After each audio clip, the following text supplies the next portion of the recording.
Welcome back to another edition of Real Riders Ride. I'm your host, Spoiler, and today we are honored to have two brothers here, Slider and Chopper, and they are going to tell you some fascinating things about being a biker in this day and age. Gentlemen, welcome. Thank you. Thank you. We're glad to be here. Okay. Now, you're blood brothers. Blood brothers, right? Where are you from? Northwest Iowa. Northwest Iowa. Yeah. Okay. Mm-hmm. Now, what got you guys into being bikers?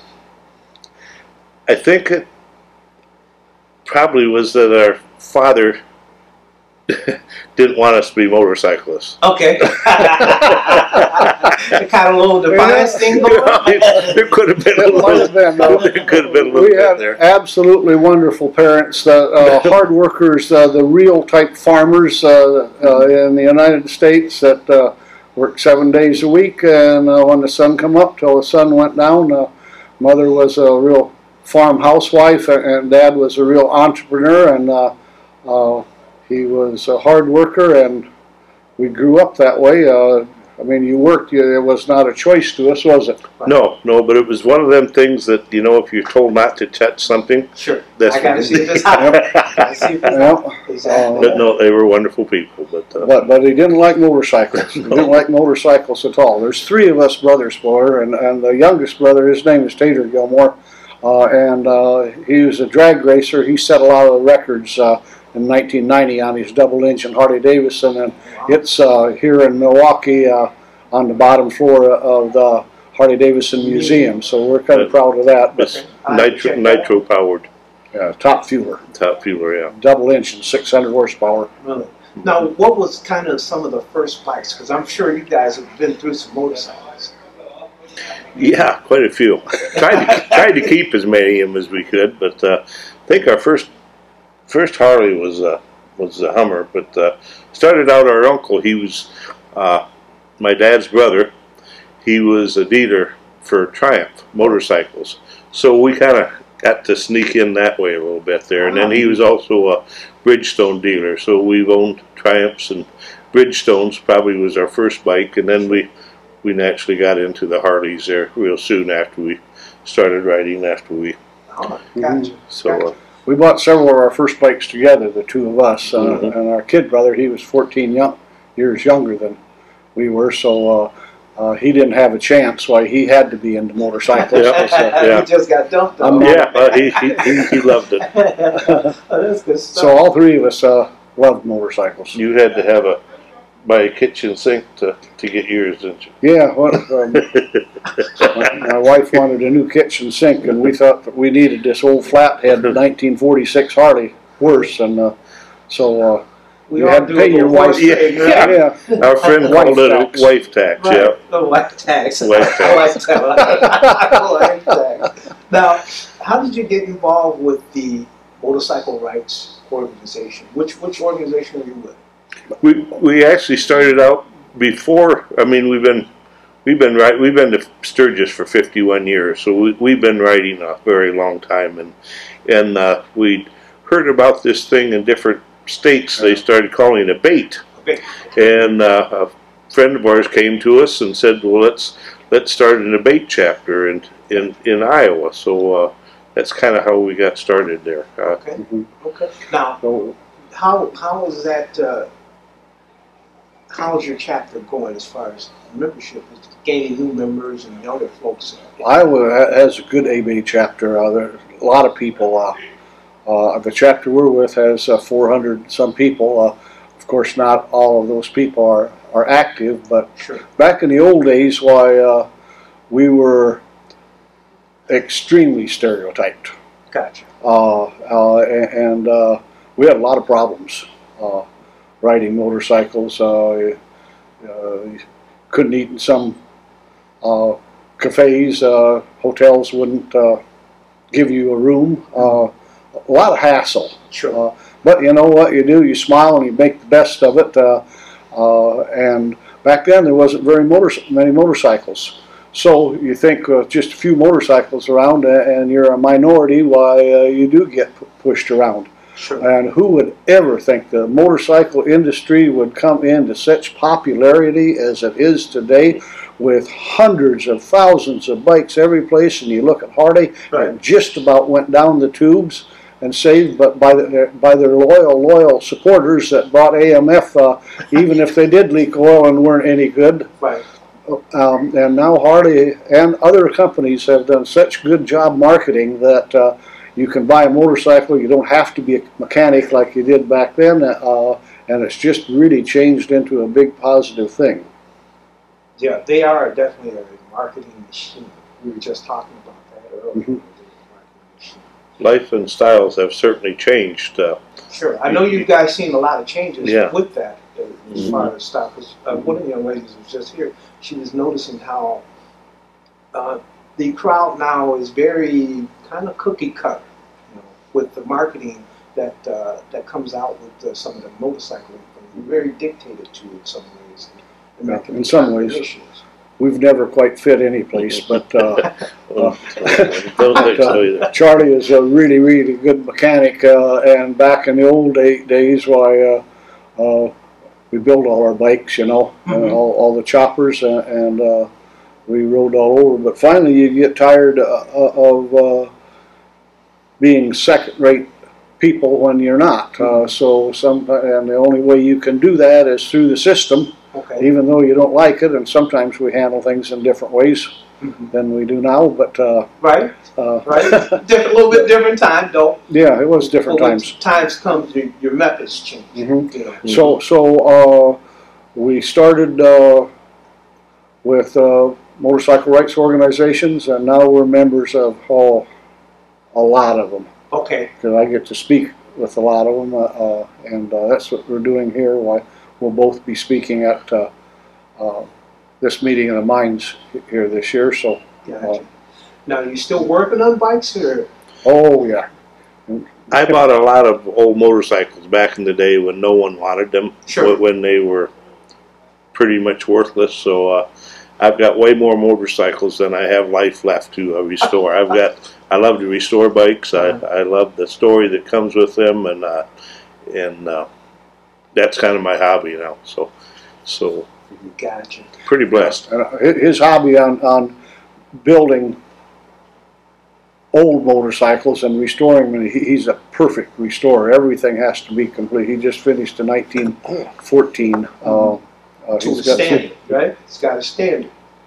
Gotcha. 1914, so I don't know what you call it, so it's over 100 years old. Anyway, he is very good at that kind of stuff. I'm not a restorer and that, but motorcycles aren't. That's maybe a hobby of the motorcycle world, but motorcycling isn't a hobby to us. Motorcycling to us is a way of life, a complete way of life. But there's a lot of different facets. I mean, you can enjoy. Some enjoy riding more. Some enjoy working and the building of the motorcycles. Some enjoy the fraternity of the motorcyclists. So, Sure. And some enjoy different types of motorcyclists. You have the younger people. A lot of them enjoy the sports bikes. Our nephew is a professional racer for motocross, yeah, and you see him on TV quite a bit. And So you guys he got has his own. through the family. Yeah, we do. Yeah, we do. Yeah, we've been real fortunate. Good. Good. Now, what would you like to impart to younger generation as far as getting involved with motorcycle rights? If we want to keep our freedoms, if we don't want to be legislated into cookie cutter people, we have to stand up for ourselves.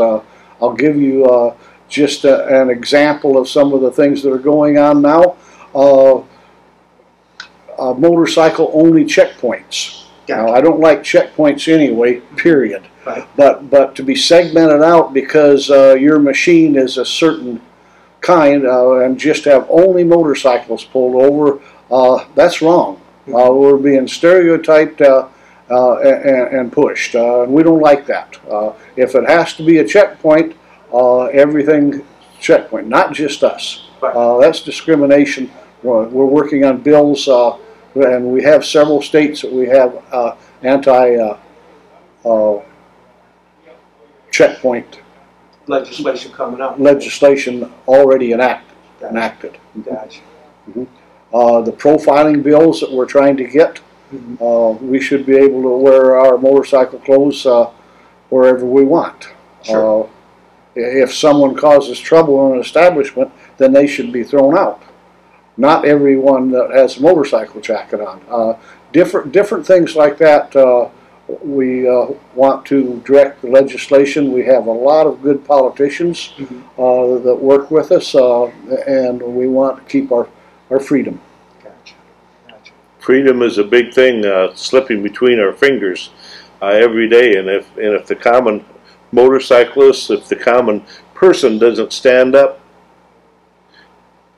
and voice, the freedoms will leave, and they're being eroded constantly every day and every month. Here and a little bit there. And people don't realize that they're leaving. But we have all kinds of veterans overseas losing their lives and putting themselves in harm's way to keep our freedoms, and then we sit back as the American public and let them freedoms get taken away. That's wrong. Right. Plain wrong. Plain wrong. And don't do anything about That's it. right. Yep. Charlie is a combat veteran and an officer that worked in the bush in Vietnam.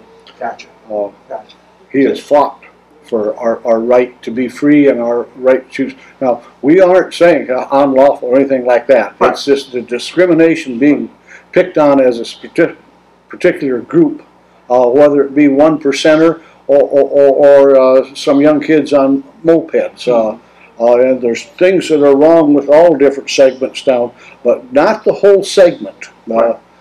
Just like maybe one thing some people can understand, that if someone in a certain kind of car causes trouble, why you shouldn't blame everyone that drives that certain kind of car. But that's what's happening to a lot of the motorcycle segment now, and we don't like it. And our motorcycle rights organizations have some extremely intelligent, wonderful people that are our leaders, and this conference, the meeting of the minds, is truly that. I think we have people here from 30 states and some foreign countries that are top-notch, real McCoy bikers that are really interested in, Charlie talked about segments, but really interested in this segment of motorcycling, keeping our rights and not being legislated to force to do things that we don't feel that are right. If we don't, as a motorcyclist, if we don't stand up and protect our own rights, no one else will.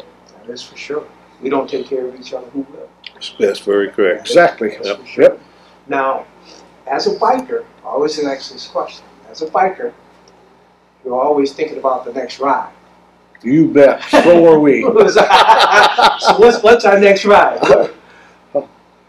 Our next ride, we'll be home about 500 miles. We'll be leaving out of here Sunday morning, and we're gone a lot, and our wives are home. It's nice to get back to them. We have understanding wives that before they married us, they knew of our addiction and still work with us on that. So we have good wives, but it's time we come in a couple, 3 days early. We've been to the Milwaukee plant here, the motor plant, and we've been to the museum for 2 days, and that was kind of icing on the cake. Gotcha. You know, and now this 2.5 days of this seminar. Oh, good stuff. Good stuff. Anything else you want to impart to the folks out there in YouTube? I guess that we just want to be us, and we love what we do. We love our bikes, we love riding, we love all kinds of motorcycling, we love all kinds of motorcycle people, and not a hobby to us, but a way of life. I would like to thank Spoiler for giving us a chance to explain some of these things and the work that you're doing, Spoiler, to get the word out how interested the motorcyclists are to protect their rights, and giving us a chance to share that with everyone. I agree completely. Thank you, Spoiler. No, anytime you've got something you want to burn an issue, we're not that far away from each other, so we can set that up and make that happen. Thank you. Okay. Yep. With that, we're going to close out another segment. This is Real Riders Ride. I am the Spoiler, and I will see you on